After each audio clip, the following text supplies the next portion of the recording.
Hello, and welcome to another Speed Paint. Today, I'm continuing some stuff from the last Ideas Journal I did.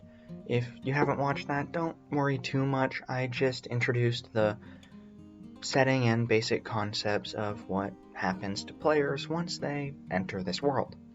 This is a setting for a D&D campaign, by the way, and I wasn't planning on working on this so soon after my last one, but my brother needed a DM for some friends who wanted to play, and this is the setting that I had rolling around in my head for quite some time. So I had to turn a lot of incomplete concepts into concrete ideas in like a week. Welcome to the Sunken Forest, a place where 4 airships have just crashed and is full of all sorts of stuff I need to create, because this plane of existence has just recently been discovered. Yeah, I have my work cut out for me. The first 2 things I wanted to figure out was what kind of trees are in this forest, and what kind of enemies are going to be in this forest. The trees is a part that I bring up because this world is very different. These trees themselves have like these weird vine tentacle-like things that drape off their branches, and when the wildstorm comes, they unravel and collect water and feed off the magical energy that the storm brings. Normally they appear gray, but when in the storm they change to all sorts of vibrant colors as the vines are blown about in the wind. Fortunately, the most common type of tree isn't going to be the threat that players are facing. For this, we have a pack animal that stat-wise is pretty much the 5th edition wolf with a slightly higher AC. Appearances are where things changed. Its body is a hardened shell with 4 tendrils with hooves at the ends that emerge from this kind of shell thing. It also has a long prehensile neck with an armored skull. In order to weather the storms, all of its limbs and its head can be retracted into its shell, kind of like a turtle. As for what I'm doing with the drawing, I decided to place this creature on a ridge looking down at someone. The character placed there isn't meant to be any player specifically, just a character meant as a placeholder for one of them. I also dotted some of these odd trees around, mainly to populate the background, but also so you know what I was kind of envisioning when I was thinking of them. I also haven't named any of these creatures. Maybe the players will come up with a name for them so I don't have to. That would be fantastic. Otherwise, I'm probably just gonna take like 2 words and shove them together, like shell and tentacle or something. Shentacle.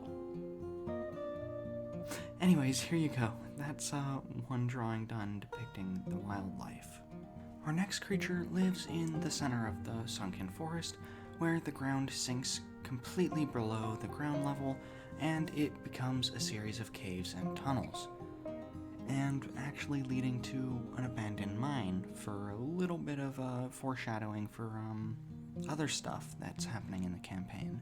I wasn't sure if the players would actually go here. It is a little bit out of the way, but who knows what players are going to do, especially when you say, here's a map, pick a location to go to. So I prepped a basic type of enemy with some basic encounters for them to encounter. These big guys are a combination of leeches and spiders. What a lovely mix of things that I hate.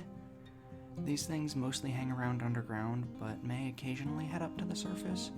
Who knows what might drive them up there, but it probably won't be good. I wanted this creature to feel as if it's coming out of the shadows because the caves are dark and the players are probably really going to want a torch while going in there.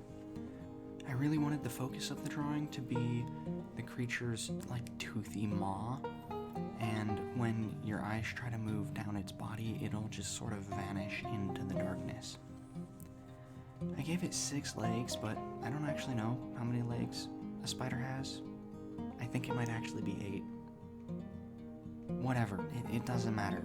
The leech part having no legs subtracts 2, because 0 times 8 is definitely 6. This thing will probably wrap you up in its web and drain you dry in a matter of seconds. That sounds weird. Out of context. Anyways, here it is, the leech spider thing. be a good name for it? Speechers? No, that sounds weird. Spidches? Spidches.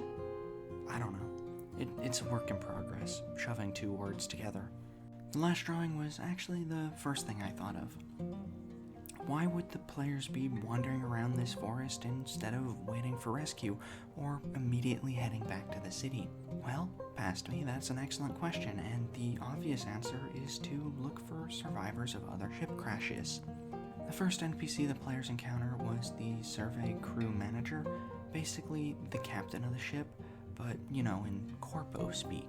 He's a halfling who you would find on the ground with a large piece of wood rammed through him. He directs the party to search for other survivors before returning to the city, and then dies. The only reason I made character art for him was because the party had a cleric, or has a cleric with them, so I needed to make sure that this character was properly written more than give instructions and die in case the party decided they wanted to heal him. Spoiler alert, they did not. Gob, Honeypot, you are gone, but not forgotten. The next three survivors are survivors of another shipwreck.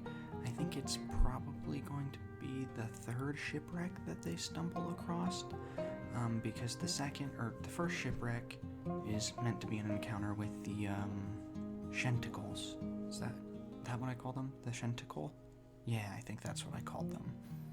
And the second one, I think it's just more supplies or something. I don't know. We haven't gotten that far yet. Anyways, Netta Fastfoot is a halfling, the one on the left, and she's kind of a klutzy wizard who really likes studying wildlife.